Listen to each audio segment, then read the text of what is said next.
Today, you guys are in for a special treat. We have the haggis. We're going to be taste testing a haggis from our friends at Scottish Gourmet USA. Andrew and Ann are wonderful people. If you guys need a haggis, go check them out. We're going to taste test it live on camera. We'll give you our honest opinion. We have not done this before. I've had haggis on rare occasions. I think Mac has not had haggis before. Adam, have you had haggis? No, Adam's never had haggis before. You have, correct? Oh, yeah. Yeah. Oh, yeah. Mm-hmm. Okay, so a mix of who has and who hasn't. But we do want to observe a few traditions. First tradition, when you're doing, ingesting haggis, is you must have an address to the haggis before you actually bring it in. It must be piped in, and you need scotch. So I want to start there. Today, we have Laphroaig 10-year scotch. This is probably my second or third favorite scotch. Lagavulin, number 1, Laphroaig 18 and 10 are basically tied for second and third. This is a little bit more of a bite. Yeah, super peaty. Yes. If you would. Sure. Ooh. The sacramental vessels. The special, the highly coveted, the oft sought after USA Kilts Glencairn glasses. I think you said that last month. I say it every month. Okay. They are still being sought after. Okay. Here's one for you. Whoa, I don't know where I'm going to put that. Okay. Think where I'm going to put mine. Well. Yeah, true. Well, we're going to have to bring in the haggis in a second. Yeah, and remember, folks, we are kind of doing this in the confines of our little makeshift studio here, and so... Our glorious television studio, he means. I mean, yeah, the glorious television studio. There is none better. So I'm glad you're amused. Okay. Well, all right. Take a little sniff of that. Yeah, pre-lubricate. Exactly. All right, well, probably we actually shouldn't have, because now we've altered what we will taste with the haggis. We have, actually. But at the same time, my throat, and just another caveat for you guys, I'm fighting a cold, so when I do the address, I'm going to be reading it, and I'm going to try my best, but very humbly, with proper contrition, because I am not native-born Scottish, and my accent may not be that great. So keep that in mind. The whiskey will help a little bit, though, so I don't mind having it now. Okay, very good. And with that being said, Mr. Mac and Mr. Adam, would you pipe in the haggis?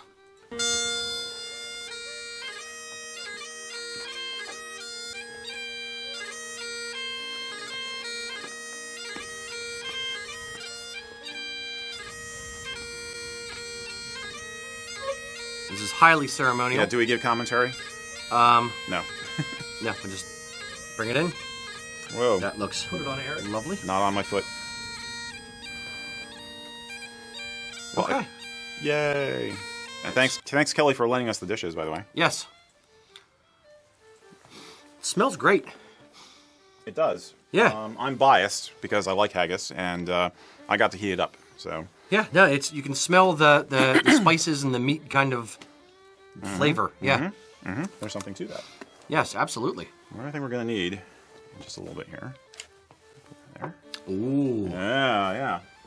If you like that, I can tell you where I got it. Is that going to get in the way? Nah, you're fine. All right. So, the address to the haggis as best as this poor boy can do.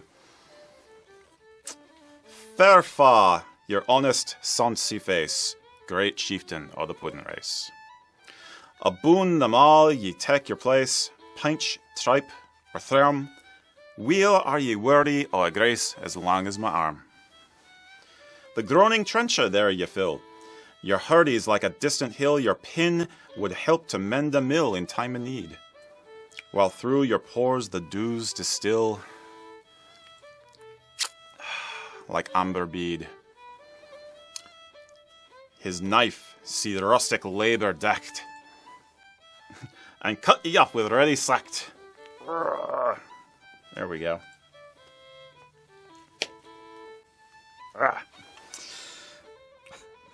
Trenching your gushing entrails bricked, like ony dict.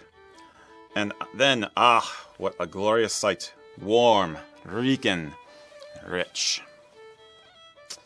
Then horn for horn they stretch and strive, deal take the hindmost, on they drive, till all their wheels swelled, heights belive, are bent like drums. Bent like drums. Drums. Then all guilderman most like to rive. Bethunket, hums. Is there that o'er his French ragout, or olio that wad straw a sou, or fricassee what made her spew with perfect scunner, looks down with sneering, scornful view on sick a dinner. Poor deal. See him o'er his trash, as feckless as a withered rash, his spindle shock, a good whiplash, his knees a knit. Through bloody flood and or field to dash, how unfit. But mark, the rustic, Haggis fed, the trembling earth resounds his tread. Clap in his wally knee a blade, he'll mak it whistle, and legs and arms and heads will sneed like taps or thistle.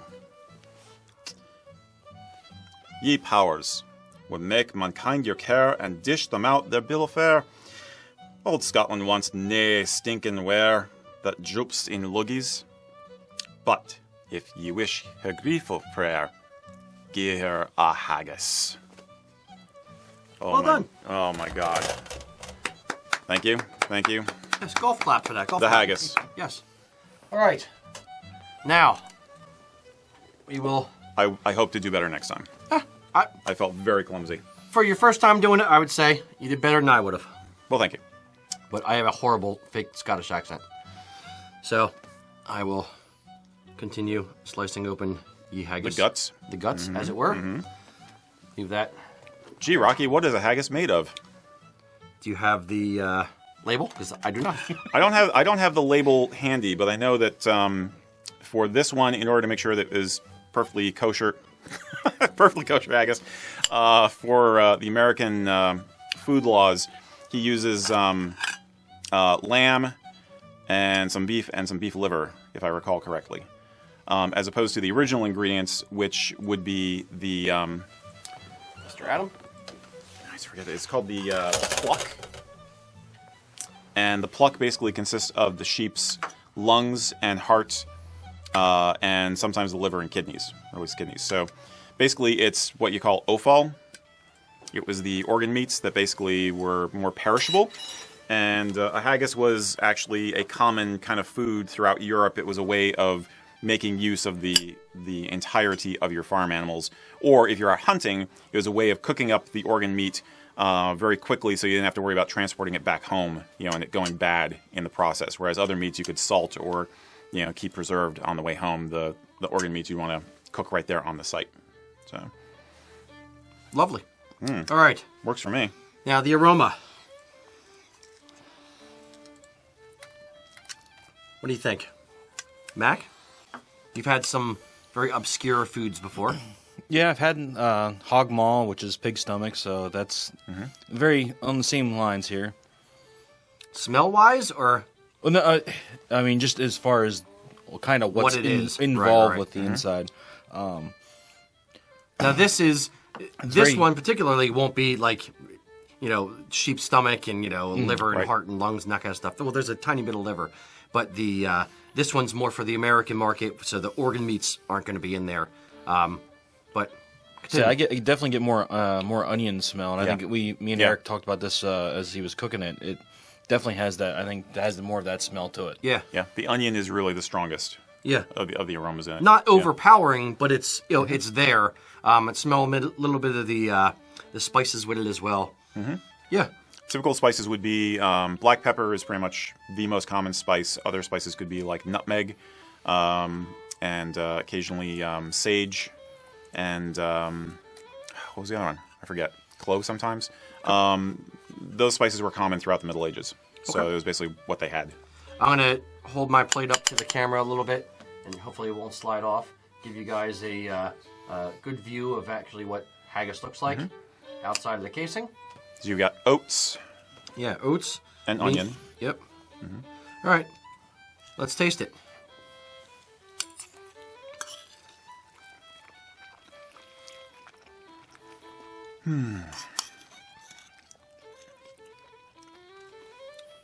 Okay. It's like fall aparty kind of consistency. It's not like a meatloaf where it's all baked and real tight and, baked into itself, but it falls apart a little bit. I'm assuming because of the oats and stuff like that. Oats is usually a binder, but he's used. It looks like he's used steel cut oats, which still have a lot of the husk in them. They're not broken up, so you're more of a crunch. There's a little bit of a crunch on it. Yeah. Which I like. But yeah, you're basically tasting typical ingredients. Traditional ingredients would be the pluck, like we were saying. So the heart, liver, and lungs, minced up with onion, oatmeal, suet as as an extra fat, and the spices and the salt, and a little bit of stock to help cook it down before you're actually putting in the casing. It's very thick. It leaves not in a negative way, but it leaves like a little bit of a film on your mouth. That's like the suet kind of fattiness. Yep. And this is meant to be a power food. I mean, this was in addition to being practical. Well, I mean, it's practical in a number of ways. One, you're using up all the stuff you got on the farm. Two, it's a punch. I mean, this is a lot of fuel. You could really go out and do a lot of hard work. Is there a market for like a haggis flavored power bar, perhaps? I did. What do you think, Adam? I'm vaguely disappointed in a way because I don't know. There's all the haggis and your discussion over the week, like trying to find something to liken it to, and I think coming to meatloaf, and yeah, it tastes like a slightly different meatloaf. I will say this. Scrapple and meatloaf, I'd say. I will say this. This is a very mild haggis. I've had haggis with a lot stronger spice, and especially I know he uses some red pepper in his. And I'm getting a little bit of the heat, a little bit of the zing from it, but I've had some with a lot of black pepper. It's a lot sharper and just a stronger, spicier flavor. So I would say if you try making one at home, if you're like me, go for broke on the spices. If the recommended recipe you find and are interested in online, of which there are several, calls for X number of spices, I'd bump it up. I'd kick it up several notches just because, I just like it. But I've had other medieval foods. Yeah, you also love Indian food, so you love spiciness. I don't like spicy food, so this is more of my, hot dog and hamburger kind of palate. But there's a definite profile to European spices as opposed to Indian spices. There's like I said, this is very classic. I mean, what we're tasting now, it's a little mild for my taste, but this is basically the same kind of flavor that people 100 years ago, 500 years ago, 1,000 years ago were accustomed to. It'd be less spicy the further back in time you go because spices were harder to get. But yeah. I have a general rule about food, whether it's spicy food or like hot peppers and stuff like that. Food shouldn't hurt. So I don't eat spicy food. I don't eat hot food. I don't eat suicide wings. No, nope. This is about as close as I'm going to get to my food and ingredients hurting me. Here's the next question, though. What do you think of the pairing of the whiskey with this haggis?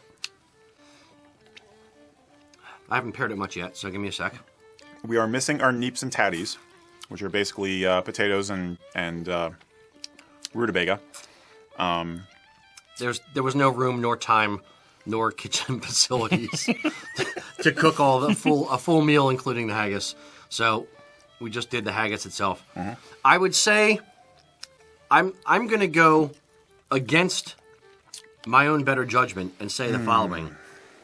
I would actually probably prefer like a Highland Scotch without the meat and smoke, just kind of the smooth, honeyish kind of flavor. So you have a count to balance this more than the punch that is Laphroaig, which I love, but it's very, very strong, peaty, smoky flavor, which kind of is competing with the spices and stuff in it. I'd rather just like a mild honey kind of Scotch. See, Highland. I could go both ways. The basically, I see what you're saying totally, and if I made a haggis at home and made it as peppery as I would like, I'd go with what you're saying. But for this one, since it's a milder haggis, I'm actually liking the peatiness of the whiskey. What do you guys think? Some of the comments we've been getting in said I'm having some more. Do you mind if I use my own spoon in the about not having such a peaty whiskey with this? So it's some nice. Some have been saying that. But to me, I kind of agree with Eric. I'd like a little bit more spice with it. I think it's a little bit mild in that fact. I was on the lines of, after tasting it here, it's more in lines for me like a stroganoff taste. Like it has more of that. I think it's the onion. Than more so than like a meatloaf. Now I don't know the origins of this, and I don't know if there's a connection. Would this be part of like a shepherd's pie, like the early forms? Similar, because I can easily see doing a shepherd's pie with this. Again, meat. the flavorings that they had to work with in Northern Europe for a lot of time really did not. It was not that wide of a variety. So, similar spices you'd use for meats for making a shepherd's pie, you'd have in this. So you get a similar profile, and above all, the onion, of course. You're gonna get that. Yeah. My other favorite thing is about haggis is that it's similar to, or its origins are similar to something called numble pie. Which is more English, but it was used the numbles. That's where the expression humble pie comes from, because numble pie was basically the offal being used to make a meal for the lower class people and the servants, especially for Christmas. Everybody else got the good parts of the venison for Christmas dinner, and the servants downstairs got the offal, and they cooked it into a pie. And so, again, it's that using everything you can because you need to eat, right? You know, right. But yeah, I see where you're coming from with that, Mac. Yeah, absolutely. Are we allowed to take home leftovers? Yes. Sweet. Yep. I We have to find Eric for it. I was gonna say, yeah, I got the skin too. I was gonna say it's like a meal I grew up eating is what it feels like. It's just. Now, what if we were to mix? It's comfort food. It is. I agree. It's delicious. Speaking of comfort food, what if we were to mix, like, my little invention? I have, like, my wife's family is half Scottish, half Polish, and I wanted to combine them, so I made what I've termed shepherd's pierogies, where we actually put ground beef, seasoned ground beef, inside with mashed potatoes and a cheese, and then made a pierogi. We could make a haggis pierogi. I could see those two pairing reasonably well. Yeah. It's a filling. You could put it in anything. Yeah. Yeah, like a pasta or another thing that people don't always realize about pies was that a lot of time, like in the 18th century and even up to the 19th century, the crust was not something you ate. It was just a container to keep the insides away from, basically keep it preserved. It was a preservative method. So yeah, pies and pierogies and things like that is basically pasties. You know, there's a debate sometimes as to whether you actually are supposed to eat the crust of a pasty, or I mean, they do now and they have for 100 years, but did they originally? They may not have. It may have just been a way to make sure you got your lunch safely packaged. Like a sandwich. And, yeah. Or not even a sandwich, more like a portable thing. Yeah. It's like the wrapper for your. Yeah. You can eat the wrapper. It's the same thing with the sandwich. Exactly. It's just until the Earl of sandwich. I could see doing that. Yeah. We should do baking this into a pie. We should do Cornish pasties or something for one of the. I'd be happy to. Food tests. My wife makes a really mean Cornish pasty, actually. Okay. Not to promise your services, Jen, but yeah, she does a really good pasty. I'm kind of liking the direction of our show. I've just decided that we are going to, on work time and work hours, and with work finances, just get fat and drink scotch. That is now what I've decided our new business model will be. Forget Facebook Live. We're just going to do this every day. Actually, we'll do it on Facebook Live. We'll just have you guys tune in and watch us eat and drink. Mm-hmm. This sounds like a horrible plan. So I'm liking it. I'm good with it. Let's go. Let's ask my accountant. Any questions coming in about the haggis, or No, there's lots of comments of people who are looking forward to Burns' suppers coming up. Absolutely. And there, one comment just came in from Paul and said, "Make it into a ravioli with mustard sauce." Maybe. Yeah. The mustard. I think the mustard sauce itself, I think would throw it off. There is a haggis sauce. I can't remember what goes into it, but I'm sure I could somebody see will tell us. But in a ravioli with cheese or something like that. But adding more spices that are a different profile would kind of take a hard left turn for me. Would you agree with that? I think so. I'd want to do more like a classic gravy. This one with the way the spices are again, because it's mild, you could. Yeah, I think it would help this one, but.